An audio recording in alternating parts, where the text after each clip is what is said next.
11월 24일 중간정시 일정입니다. 자, 트럼프 2기 인사진이 완료가 되었습니다. 성비위 이슈가 있었던 이 법무부 장관 맥 게이츠가 탈락하게 되면서 공석이 되었고, 나머지 인사들이 다 지명이 되었는데, 대부분 트럼프의 충성파, 그리고 중국과의 무역 분쟁에서는 매파적인 인사진들, 여기에 관세론자, 보호무역, 미국 우선주의, 이런 식으로 트럼프의 정책을 그대로 좀 잘 받아들여지는 인사진들로 꾸려졌다라고 보고 있고, 특히 이번에서 가장 좀 중요한 거는 기타 구성원에 지목되어 있는 이 정부 효율부 수장의 이 일론 머스크입니다. 과연 이번 트럼프의 임기 동안에 얼마나 많은 세금 감축과 정부의 이런 지출을 효율적으로 관리할 수 있을 것인지가 좀 가장 중요하지 않을까 좀 생각이 되고, 결론적으로는 각 인사들마다 이제 정책진이라든가 그리고 실제로 발언이 시작되는 순간 이 관련된 업종들과 산업들이 움직일 가능성이 매우 높다라고 좀 보시면 될 것 같습니다. 최근 트럼프 관련된 테마주들이 이렇게 좀 흐름이 나오고 있거든요. 비트코인부터 움직였고, 조선 우주항공, 자율주행, SMR, 우크라 재건, 로봇 인프라, 그리고 최근에 올라가는 종목이 뭡니까? 양자 컴퓨팅까지 관련 테마로 엮여있고, 조금 부진한 테마 같은 경우에는 이제 남북 경협주들, 최근에 북한의 7차 핵실험 이슈가 있기 때문에 좀 조정이 나오고 있긴 하지만은, 결론적으로는 아직 뭐 트럼프 본인 입으로 관련된 내용이 나오지 않았기 때문에 조금 더 지켜볼 필요가 있을 것 같다, 이렇게 좀 말씀을 드리고 싶고, 우크라이나 전쟁 관련돼서도 계속적으로 지금 두 가지 방향성이 나오고 있죠. 전쟁을 빠르게 종료할 것이냐, 그리고 지금 종료를 앞두고 마지막 땅 따먹기를 하는 정도의 싸움이냐, 아니면은 정말 전쟁이 확대되는 것이냐. 근데 많은 군사 전문가들이 전쟁이 종료될 가능성이 조금 더 크고, 지금 우크라이나가 전쟁 종료를 앞두고 마지막으로 어느 정도 땅이라도 조금이라도 수복하기 위해서 좀 공격적으로 전선을 구축하고 있다라고 전망이 나오고 있습니다. 왜냐면은 우크라이나의 여론 데이터인데, 보시면은 2022년도에는 승리할 때까지 써야 되는 여론이 압도적이었죠. 근데 지금은 많이 옅어졌습니다. 그러니까 땅을 어느 정도 주더라도 종전하는 게 낫지 않을까라고 지금 우크라이나 국민들도 이야기를 하고 있다는 거죠. 그렇기 때문에 결국 국민들의 지지가 없는 전쟁을 젤렌스키가 장기적으로 이끌어가기 많이 힘들 것 같다. 그리고 젤렌스키 내부적으로도, 그리고 뭐 외부적으로도 좀 문제도 많이 지금 제기가 되고 있기 때문에 어느 정도 전쟁 종료 가능성이 커지고 있지 않나, 좀 이렇게 생각이 됩니다. 실제로 이제 트럼프 대통령이 본격적으로 1월 20일 날 집권 이후에 움직임이 나타나게 된다면은 급속도로 또 종전될 가능성도 높다라고 하니까, 종전 가는 관련된 내용들 같은 경우에는 좀 긍정적으로 보시면 나쁘지 않을 것 같고, 결국 우크라이나 전쟁이 종료가 된다면은 그 다음은 이제 이스라엘과 이제 중동 리스크도 어느 정도 완화될 가능성이 크다. 여러분들 지금 신기하지 않습니까? 트럼프가 당선된 이후에 이스라엘이랑 그 나머지 중동 국가들의 큰 이슈가 없어요. 나 주말에 이렇게 조용한 적은 처음이야. 보통 이제 아시겠지만은 금토일 딱 이 3일 내 맨날 이 이스라엘이랑 싸우잖아요, 다른 중동 국가들이. 근데 지금은 뭐 폭격은 계속 하지만은 정말 무력 도발을 정말 크게 한다든가, 아니면은 뭐 이란이 또 미사일을 발사하든가, 그런 내용들은 전혀 나오고 있지 않기 때문에 의외로 빠르게 세계의 질서가 좀 정리될 수 있다는 점들 좀 잘 체크하시면 될 것 같습니다. 자, 다만 우리 머리 위에는 지금 북한이 있고, 이 북한이 러시아에 지속적으로 파병을 보내고 있는 단계가 확정적인 상황에서 7차 핵실험까지 곧 준비를 하고 있다. 2017년도 이후에 핵실험을 멈췄었는데, 이번에 트럼프가 재집권하게 되면서, 사실 여러분들 이거 왜 하겠습니까?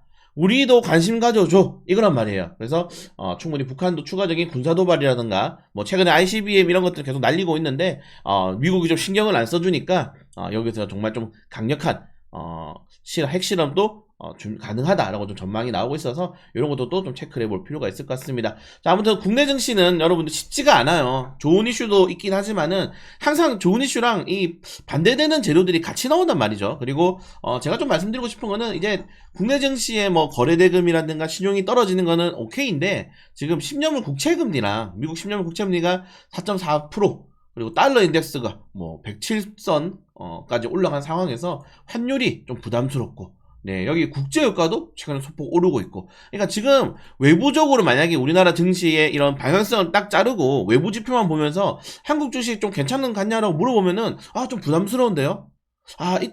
달러가 환율이 1,400원에 국채금리가 4.4%에 그거 WTIU가 $70? 아, 좀 부담스러운데요 라고 말할 수밖에 없는 상황이거든요. 여기에 비트코인, 알트코인, 미국 주식으로의 대체 자산 이동 이런 것들이 워낙 많기 때문에 그냥 글로벌 증시랑 지금 국내 증시는 너무 디커플링 상태입니다. 물론 이 디커플링이 좋게 좀 전환이 되면서 글로벌 증시가 지금 신고점 구간에서 조정이 나올 때 이런 자금들이 좀 저평가되는 국내 증시로 들어올 수 있긴 하겠지만은 그런 것들이 쉽지는 않다는 거죠. 네, 그래서 당분간 국내 증시 같은 경우에는 좀 외부적으로는 좀 지표가 부담스럽다 라고 좀 말씀을 드리고 싶고, 자, 그리고 다음 주에는 이제 통화정책, 한국은행의 통화정책, 유럽은행의 통화정책이 준비가 되어 있는데, 통화정책도 지금 원래 내년에 연준 인사들의 좀 단기적인 목표는 좀 빠르게 3%대로 금리를 좀 들어가고 싶다. 미국의 기준금리가 3%대로 들어가야지 시장금리가 이제 그 뒤에 따라오는 거기 때문에 들어가고 싶다 했는데,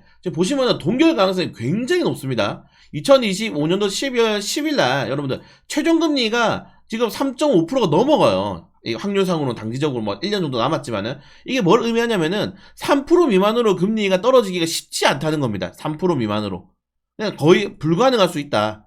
결국 3.5% 정도를 유지하게 된다면은 우리나라 금리나 앞으로 많이 해봤자 2번 정도 최대. 미국이랑 금리 차가 아직도 크기 때문에 이거 금리 못 내려요 이제. 그런 것들이 좀 문제가 될 수 있다고 생각이 되는 것들이고, 이런 것들은 당연히 국내 시장에는 좀 영향을 줄 수밖에 없다는 점들 좀 체크를 하시면 될 것 같습니다. 자, 이번 주 올라갔던 종목들, 우크라이나 재건 테마주들, 조선 기자재 테마주들, 자율주행, 죄다 트럼프 트레이드 관련 테마주죠. 이번 주 강세 업종들이거든요. 결국적으로는 여러분들 앞으로 4년 동안 특히 허니문 랠리라고 합니다. 허니문 랠리. 근데 허니문 랠리가 필요가 없어. 이 허니문 랠리라는 게 보통 정권이 바뀌면은 보통 그 대통령이 해주는 정책을 1년 동안 우리나라 같은 경우에는 지금 야당이겠죠. 원래 군말 없이 해주는 게 허니문 랠리인데 이게 깨졌죠. 우리나라 같은 경우에는. 우리나라 같은 경우에는 대통령 선거에서 보통 지면은 보통 이제 국회의원들이 1년 정도는 그래 대통령이 하고 싶은 대로 해봐 하면서 따라줍니다. 근데 이번에 우리나라는 그런 게 없어. 근데 미국도 지금 그럴 필요가 없는 게 어차피 미국이 지금 공화당 상원 하원을 다 먹었잖아요. 대법관까지 지금 공화당 출신이기 때문에 이거 전부 아예 법안을 바꿔버릴 수도 있습니다. 그러니까 완전히 트럼프 하고 싶은 대로 할 수 있는 거예요. 그래서 허니문 랠리의 트럼프 2기의 입김까지 어마무시하게 지금 트럼프 파워가 역대급으로 센 정권이기 때문에 그런 것들이 시장에서 계속적으로 트럼프 트레이드로 전환될 수밖에 없다는 점들 좀 강조를 드리고 싶고요. 아무튼 그래서 여러분들 포트폴리오에 트럼프 관련 테마주들이 최소한 2-3개는 있어야 된다. 저는 좀 그렇게 말씀을 드리고 싶습니다. 자, 그리고 이번 주 상승 종목들, 요것도 좀 재밌는 게 코스피가 여러분들 상승 이 테마가 같이 움직여요. 보시면은 대창 그 조선 기자재 에너지 관련 테마주도 같이 움직이고 코스닥이 완벽하게 개별 줍니다. 네, 완벽하게 개별 줘. 트럼프 종목 제외하고는 다 개별 일정 종목으로 올라가요 지금.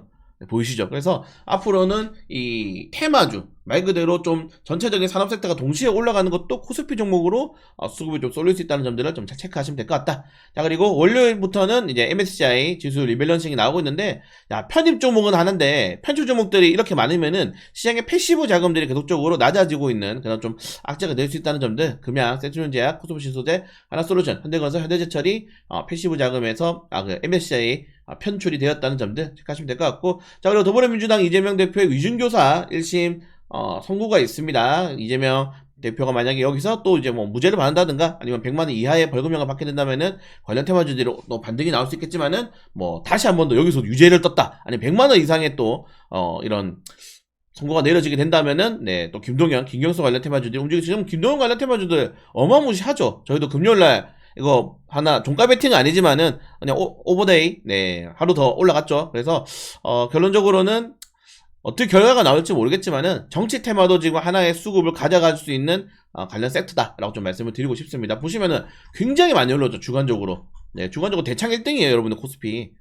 그 정도로 정치 테마주의 입김이 강하게 나왔다는 점들 좀 체크를 하시면 될 것 같고, 왜냐면은 결국 이재명 대표가 어떻게 보면은 거의 7년 넘게 야권의 대권 후보자 아니었습니까? 넘버원이었는데 그게 이제 수장이 갈린다는 거는 이제 앞으로의 그 파급력이 어마무시하다는 겁니다. 그리고 여기 보이는 것처럼 김동연, 김부겸, 김경수 같은 경우에는 친제명이 아니죠. 친명이 아닙니다. 친명이 아니기 때문에 그래서 이런 것도 또 좀 재편이 될 수 있다는 점들 야권의 대선 후보자들에 따라서 좀 체크하시면 될 것 같고, 자, 그리고 파업 관련해서 현대미포는 이 노조랑 임담에 합의했고, 포스코홀딩스 같은 경우에는 창사 이후의 첫 파업 위기입니다.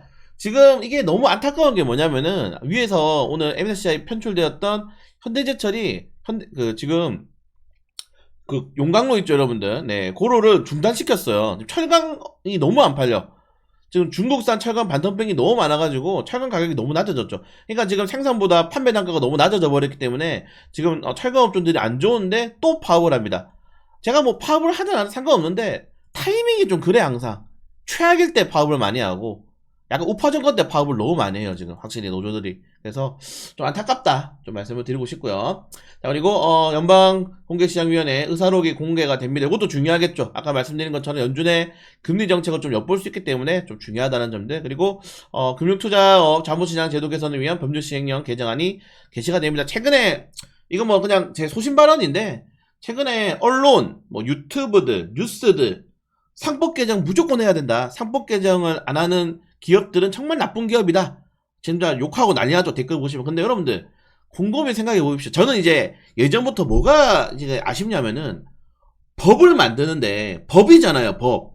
우리가 지금 이렇게 뭐 개정안을 하나만에 논의나 토론을 하는 거는 어느 정도의 정서적인 이런 공감대, 그리고 이 국민의 이런 여론적인 또 공감대를 형성할 수 있을 정도의 그런 여론의 공간 시간이 있는데, 법령을 딱 지정해버리면은 이제 어떻게 보면은 잘잘못이 그냥 법으로 측정이 돼버리는 겁니다. 상법 개정을 만약에 안 하면은 나쁜 기업, 상법 개정을 하면서 참가를 하는 기업들은 착한 기업. 사실 이것도 밸류업도 마찬가지거든요. 만약에 밸류업이 조금 더 강경했다면은, 중국처럼 밸류업 안 하게 되면은 막 대주주 매도 금지라든가 이런 때려버렸으면은, 밸류업 참가 안 하면은 나쁜 기업, 밸류업 참가하면은 착한 기업. 여러분들 이분법자의 사고는 진짜 중요하지 않고 사회적 합의라는 제도가 있는데도 불구하고 너무 법으로 이걸 밀어붙이려고 그래요. 잘 생각해보세요. 공매도 재작년에 공매도만 금지하면은 지수 오른다. 올랐습니까? 금투세만 폐지하면은 지수 오른다. 올랐습니까? 법인세 인하하면은 지수 오른다. 올랐습니까? 안 올랐단 말이야. 계속 지금 핑계를 딴 데서 찾고 있는데, 저는 이게 사회적 합의가 먼저 이루어져야 되고, 토론도 하고, 거기에 대해서 좀 기업 입장도 들어보고, 뭐 개인 투자자 입장도 들어보고, 뭐 안 좋은 선례도 있으니까 그런 거 가가지고 반송도 하려고 해보고 이렇게 해야 되는데, 너무 왜 법 개정 안 하냐, 무조건 법안으로 땅땅땅 해버려야 된다. 그 상법 개정 법안 중에 저는 너무 이제 이해가 안 되는 것들이 많단 말이에요, 제 개인적으로는. 근데 또 이렇게 말하면은 니 또 기업 편드네 하면서 너무 이분법적이야, 우리나라는. 법을 때려버리면은 완전히 이게 잘못된 우리가 그냥 법대로 하자고 왜 나오겠습니까? 잘잘못이 12가 가려지는 거잖아요. 근데 상법 개정, 주식시장에서 정답이 없는데 무슨 그거 가지고 상법 개정을 막 무조건 밀어붙이냐고, 내 말은. 좀 아쉬워요. 너무 광기야. 상법 개정 했어. 기업들이 상법 개정 했어. 근데 주가 또 안 오르면은 이번 또 뭘로 핑계 댈 건데요? 저는 그게 좀 아쉬운 겁니다. 그래서 너무 좀 한쪽으로 치우친다. 뭔가 이제 정책이라든가 이런 게 나오면은 그냥 무조건 그 상황에 대해서 여러분들 전 세계 우리는 250개 되는 국가 중에 아무리 제일 잘 사는 나라도 그 사회만의 단점이 있고, 그 사회를 돋보기로 뜯어보면은 분명 욕할 거리 다 있어요. 계속 욕만 하는 거야. 근데 이 유튜버도 그렇고 언론도 그렇고 미디어도 그렇고. 그러니까 상법 개정안을 준비를 하고 있고, 기업들이 최근에 반대 입장을 냈는데 이거 토론 좀 하자 해가지고 좀 건설적으로 나가야지. 다 상법 개정 반대하는 기업들은 쓰레기네, 뭐 댓글 도배하고 막 게시판 가가지고 욕하고, 이게 맞는 겁니까? 상법 개정에서 주식 안 오르면 그때 또 어떻게 할 건데요? 그러니까 너무 극단적이다. 최근에 여론들도 그렇고. 저는 주식시장에는 어떠한 정답도 없다라고 생각을 하거든요. 어떠한 정답도 없고, 우리나라 주식시장이 너무 이제 급진적으로 기업도 상장도 시키고, 법안도 다 일본 거잖아, 아직도. 그러니까 아직도 지금 법도 개정해야 될 게 많고, 이렇게 천천히 나아가야 되는데, 뭐 안 되면 이게 잘못이야. 공매도 빨리 금지시켜버려. 공매도 금지시켜서 외국인들 자간다 다 나갔죠. 금주세, 야 이거 금주세 분명히 총선 공약이었는데 총선 공약 뒤집어버렸죠. 총선 공약 뒤집어버려. 그러면은 다른 법안도 다 뒤집을 수 있는 겁니다, 이때까지. 총선 공약이 왜 필요해? 총선 공약 해가지고 내가 승리했는데도 그 법안을 추진하지 못하는데, 이번에 가상화폐 자산도 마찬가지죠. 법안도. 네, 세금 법안도 분명히 이번에 총선에서 민주당 공약이었는데 나중에 또 뒤집어 버리는 겁니다. 그러면은 공약을 지킬 필요가 없는 거예요, 이제 앞으로.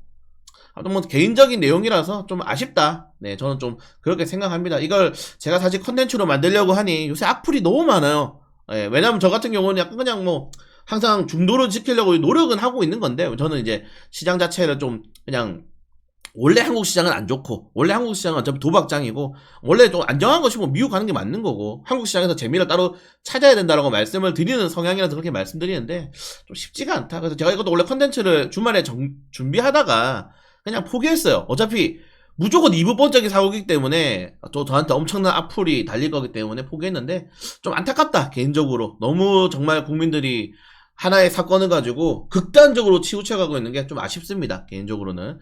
자, 그리고 수요일에는 미국 상무부의 10월 개인소득, 개인소비 지출이 발표가 되고, 그리고 정부, 자, 드디어 동해 가스전, 제발 가스가 나와야 됩니다, 여러분들. 가스가 나와야 된다. 네, 다만 여기 관련해가지고 이제 550억짜리 예산을 임시적으로 보류했어요, 민주당에서. 보류했기 때문에 이것 좀 승인 나오느냐 좀 지켜볼 필요가 있을 것 같고, 여야 협치 하면은 좀 필요하지 않나 좀 생각이 됩니다. 자, 윙이푸드 나도사 드디어 상장하네요.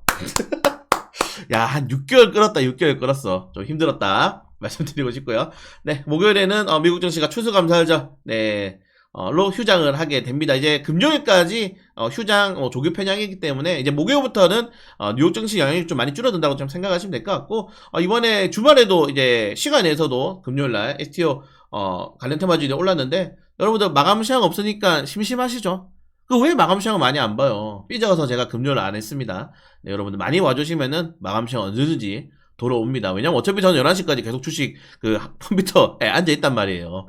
우리 한국은행의 금융통화위원회가 개최가 되는데, 동결 가능성이 높아지고 있어요. 이번에 시티그룹에서 동결 가능성을 제시했는데, 일단 뚜껑 까봐야 되겠다. 진짜 50대 50입니다. 예, 진짜 50대 50이라서 뚜껑 까봐야 되겠다, 이렇게 말씀드리고 싶고, DNC비디오 나온 점에 대비해 극장판에 나오는데 관련된 내용도 영상 올려드렸으니까 한번 보시면 좋을 것 같습니다. 한미사이언스도 완전 막장이죠, 여러분들. 서로가 엄마랑 딸이랑 밥 먹고, 이거 형제끼리 밥 먹고 서로가 서로를 고소고발하는 정말 아름다운 K-코리아. 네. 이런 건 맛을 즐겨야지 뭐. 그래서 차라리 그럴 거면 고려연처럼 공개매수해서 싸워라, 응원해드리고 싶고요. 자, 금요일에는 블랙 프라이데이입니다. 사실 근데 블랙 프라이데이나 해가지고 우리나라 주식시장에 뭐 그렇게 영향을 받는 건 없다는 점들 좀 말씀드리고 싶고, 자, KB 발해 인프라 투자 금융회사가 신규 상장을 진행하게 됩니다. 네, 요 정도 내용이 있다는 점들까지 좀 보시면 될 것 같아요, 여러분들. 그래서 좀 마감 시장이 주간 증시가 늦게 왔는데, 아까 말씀드린 것처럼 3번 개정을 해가지고 좀 개인적인 생각을 얘기하려다가 그냥 불똥 튈 것 같아서 한 4시간 정도 준비했다가 그냥 접었거든요. 네, 근데 궁금하시면은 한번 다시 준비해가지고 올려드릴 수 있도록 하겠습니다. 네, 주말 잘 보내시고, 최근에 뭐 주식 별로 재미없다 하시는 분들이 많은데, 여러분들 그 중에서 재미를 찾아야 됩니다. 네, 그래서 여러분들 좀 재미 잘 있게 잘 주식할 수 있게 저도 또 파이팅해서 더 잘 준비해 보도록 하겠습니다.